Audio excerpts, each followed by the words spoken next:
Part one of our study of consumer identity focused on, remember, gender, age, ethnicity, religion, GBLT identity, and ended up with geometric lifestyles.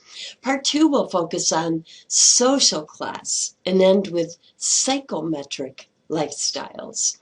Social class is a particularly interesting area of consumer identity, affecting consumer psychology in a number of ways. The American social class system is divided differently by different groups and for different purposes, and in different textbooks and in different lectures. They also vary by date, such as pre-economy crash and post-economy crash. The one in your book, for instance, is based on pre-economy crash data. Instead, for purposes of this class, we are going to focus on and study the current post-economy crash data as collected in the most recent U.S. Census and posted on this slide. Thus, these are the more current percentages I want you to be familiar with, rather than the less current ones in your textbook. You may want to pause the video here to get these percentages down. Note that ability and motivation are normally distributed, so that's a bell-shaped curve like you see here in what we would predict in the social class system if, in fact, it was based on ability and motivation.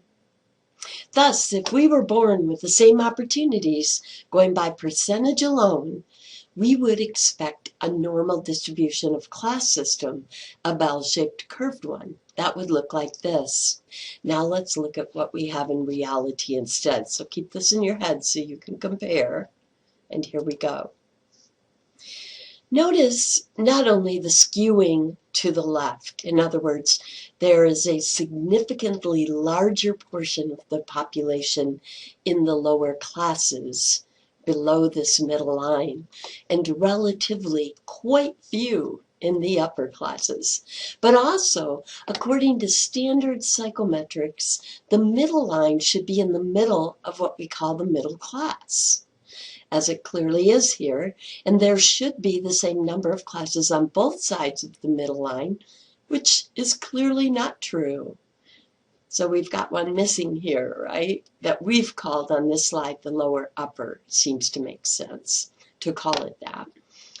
So we also have a missing class here, which hypothetical class we are calling the lower upper. And there is a range of wealth incomes that is virtually non-existent in the United States, which is from $250,000 to $999,000. So most people in this group, their income is somewhere up to $250,000. And people in this group do not start until millionaires and billionaires. We have a big gap here where you would think this class would be. So given what we know about the normal distribution of ability and motivation, should they determine social class, we would see on each side of the red line an equal percentage of people and the same number of social classes. So clearly something else besides ability and motivation is really at play more significantly. We're going to look at generalities distinguishing each social class, but it's important to remember first that these are generalities, and there are, of course, exceptions. For example, Warren Buffett, one of the richest individuals in America, could pass on appearance alone for lower to middle class. And recent studies of the millionaire next door indicate that some nouveau riche are satisfied to continue to live a middle class existence. However, this is not the norm. So we're going to explore some strong tendencies among the different social classes in consumer psychology.